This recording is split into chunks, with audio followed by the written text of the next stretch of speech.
Hello good morning बच्चों। मैं आज आपके सामने फिर से एक नए चैप्टर लेके प्रस्तुत हुई हूँ। जैसा कि आप सब जानते हैं कि हम बीएड से फर्स्ट ईयर में सेकंड पेपर पढ़ रहे हैं और हम पढ़ रहे थे यूनिट 3। तो आज हम पढ़ेंगे यूनिट 3 का चैप्टर नंबर 6। इसका नाम है सामाजिक, सांस्कृतिक एवं आर्थिक रूप से वंचितों के लिए शिक्षा। मतलब सामाजिक रूप से, आर्थिक रूप से और सांस्कृतिक रूप से जो वंचित वर्ग है उनके लिए किस प्रकार की शिक्षा होनी चाहिए। तो चलिए स्टार्ट कर देते हैं हम लोग। सबसे पहले समझते हैं वंचित शब्द का अर्थ क्या है। तो इनमें कुछ शब्द लिखे हुए हैं, चलिए समझ लेते हैं। वंचित शब्द का शाब्दिक अर्थ है अभावग्रस्त अथवा विहीन, अर्थात जब व्यक्ति वस्तुओं के अभाव अथवा सुविधाओं से विहीन होता है तो वह उस वस्तु अथवा सुविधा से वंचित माना जाता है। सिंपल लाइफ में क्या समझेंगे आप कि जब कोई व्यक्ति या कोई छात्र अपनी शिक्षा में या फिर किसी भी फील्ड में या घर में भेदभाव उनके होता है और वो उस सुविधा से या उस वस्तु से विहीन माना जाता है या उसको उस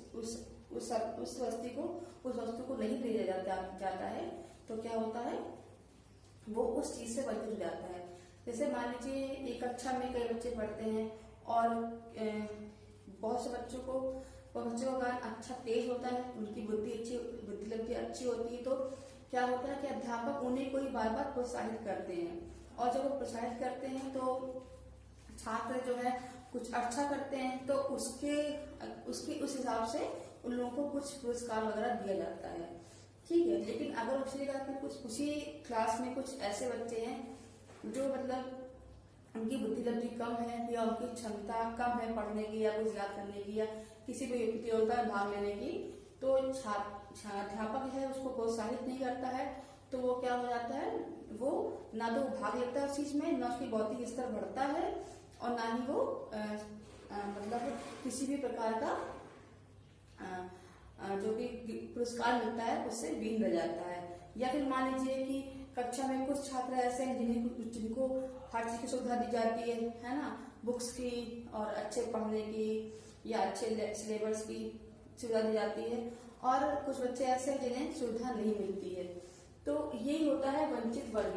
या फिर कभी कभी घरों में देखा जाता है कि एक परिवार में 3-4 बच्चे हैं और उनका क्या सिस्टम है कि 2 बच्चों को कुछ लाके दिया, कुछ वस्तु लाके दी और 2 को लाके नहीं दिया, तो ये हो जाता है वंचित, मतलब अभावग्रस्त इसी चीज को हम कहते हैं। तो ये हमारा शाब्दिक अर्थ हो गया वंचित, अर्थात कोई भी व्यक्ति या कोई भी छात्र किसी भी चीज से वंचित रह जाए उसी को बोलते हैं वंचित वर्ग, वंचित शब्द बोलते हैं, चाहे वो शिक्षा के क्षेत्र में हो चाहे वो पारिवारिक क्षेत्र में हो। तो वंचित वर्ग के अकॉर्डिंग वंचित वर्ग को कितने भागों में बांटा गया है, ये निम्न प्रकार के हैं। पहला सामाजिक रूप से वंचित, दूसरा है सांस्कृतिक रूप से वंचित, तीसरा है आर्थिक रूप से वंचित, चौथा है शारीरिक रूप से वंचित और पांचवा है मानसिक रूप से वंचित छात्र। तो सामाजिक रूप से वंचित छात्र किस प्रकार से होते हैं, जैसे आप लोग जानते हैं कि हमारे समाज में सदियों से मतलब ये कई जो जातियां आ रही हैं, ब्राह्मण, क्षत्रिय, वैश्य, शूद्र, जो जाति चलती आ रही हैं वो आज के टाइम में भी हम लोग को देखने को मिलती है। पर यही लोग समाज में रूढ़िवादी नियम बनाते हैं, इन्हीं को बढ़ावा देते हैं। इस कारण क्या होता है, समाज में जो शूद्र वर्ग है वो कहीं ना कहीं इस चीज से वंचित रह जाता है कि वो शिक्षा प्राप्त नहीं कर पाता, या फिर वो उनमें ये होता है कि ब्राह्मण लोग, क्षत्रिय लोग ये क्या कहते हैं कि छुआछूत मानते हैं कि आप इस स्थान पर ना जाए, उस स्थान पर ना जाए, या इस चीज को ना छुए या उस चीज को ना छुए। तो इस हिसाब से वो लोग जो नीची कास्ट के होते हैं या एससी वर्ग के होते हैं या निम्न जाति के होते हैं या गरीब लोग होते हैं, वो कहीं ना कहीं इस चीज से वंचित रह जाते हैं समाज के अंतर्गत। तो सामाजिक रूप से वंचित लोग वही कहलाते हैं जो समाज के बनाए गए जो नियम होते हैं उन नियमों को मानते हुए हर चीज से वंचित रह जाते हैं, उन्हीं को बोलते हैं सामाजिक रूप से वंचित लोग।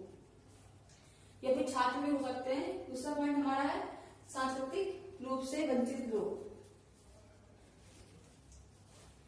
सांस्कृतिक रूप से वंचित लोग वही लोग थे जो सामाजिक एवं आर्थिक रूप से वंचित थे। इस प्रकार निर्बल, गरीब एवं सामाजिक रूप से अपेक्षित वर्ग सांस्कृतिक रूप से भी वंचित हो जाता है क्योंकि उसका अपना सामाजिक एवं आर्थिक जीवन ही सही नहीं था, तो सांस्कृतिक जीवन सही कैसे होगा। सांस्कृतिक रूप से वंचित वे लोग हैं जो सांस्कृतिक रूप से वंचित वे लोग हैं जो कहीं ना कहीं आर्थिक सामाजिक समाज के अंतर्गत प्रताड़ित हैं या उनको किसी न किसी प्रकार से वंचित रखा गया है। तो वही लोग जो समाज में सामाजिक रूप से वंचित है, वही लोग सांस्कृतिक रूप से भी वंचित हैं। अब तीसरा पॉइंट हमारा क्या आता है, आर्थिक रूप से वंचित लोग। आर्थिक रूप से वंचित वर्ग के अंतर्गत वे लोग आते हैं जो अत्यधिक गरीब हैं। इनके लिए उनकी निर्धनता ही अभिशाप है। मतलब जो लोग गरीब हैं आर्थिक वंचित लोग के अंतर्गत, तो उनकी जो निर्धनता है वही चीज उनके लिए एक अभिशाप बन जाती है, जिसकी वजह से वो आर्थिक रूप से वंचित लोगों के अंतर्गत आते हैं। निर्धनता के कारण ये लोग 2 वक्त की रोटी बड़ी मुश्किल से जुटा पाते हैं। भारत में लगभग 1/3 जनसंख्या गरीबी रेखा से नीचे जीवन यापन कर रही। इस प्रकार भारतीय समाज में धनी एवं निर्धन के मध्य अधिक विषमता पाई जाती है। इसे दूर करने के लिए भारत सरकार ने पंचवर्षीय योजना के माध्यम से निर्बल एवं निर्धन वर्ग के उत्थान के लिए विशेष प्रयास किए गए हैं। क्योंकि जब सरकार ने देखा कि 2 तो पॉइंट हो गए, सामाजिक आर्थिक, और कहीं ना कहीं सामाजिक और सांस्कृतिक, और कहीं ना कहीं आर्थिक रूप से भी हमारे देश के लोग जो कहीं ना कहीं वंचित रह जा रहे हैं किससे, शिक्षा से। तो सरकार ने क्या करा, पंचवर्षीय योजना तैयार करी और उसमें निर्बल और निर्धन लोगों को रखा ताकि वो भी शिक्षा से वंचित न रह पाए या कोई अच्छी चीजों से वंचित न रह पाए। इसके बाद हमारा है शारीरिक रूप से वंचित। शारीरिक रूप से वंचित वे लोग होते हैं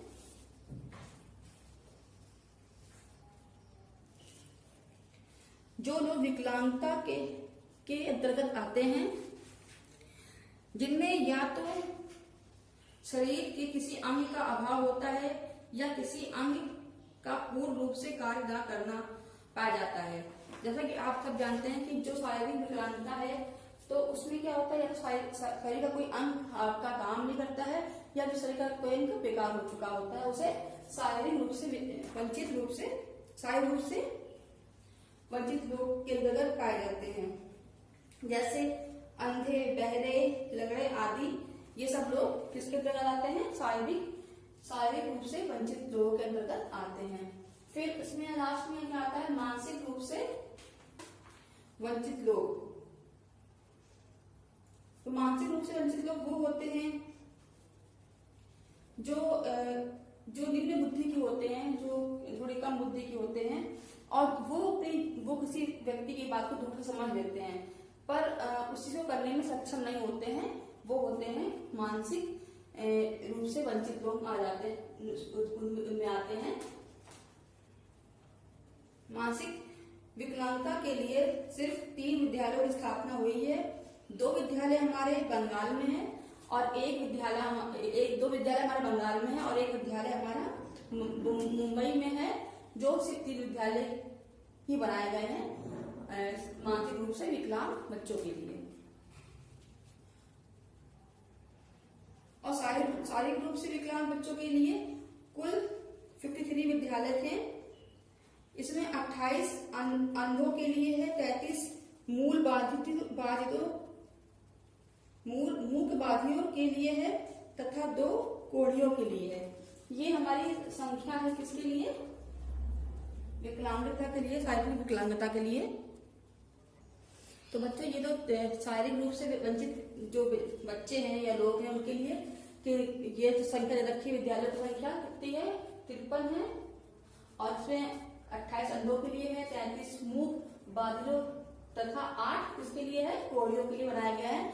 इसके अंतर्गत वो इस विद्यालय के अंतर्गत वो लोग जो लोग इस प्रकार के हैं वो जाकर के कुछ सीख सकते हैं और अपना कुछ सुधार अपने में कुछ सुधार कर सकते हैं। इसी प्रकार से मानसिक रूप से जो 3 विद्यालय खोले गए हैं कहाँ है, बंगाल में है और मुंबई में है।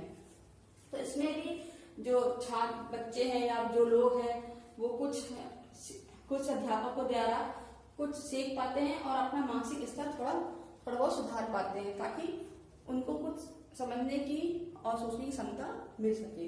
तो ये हमारा टॉपिक था आज का, वंचित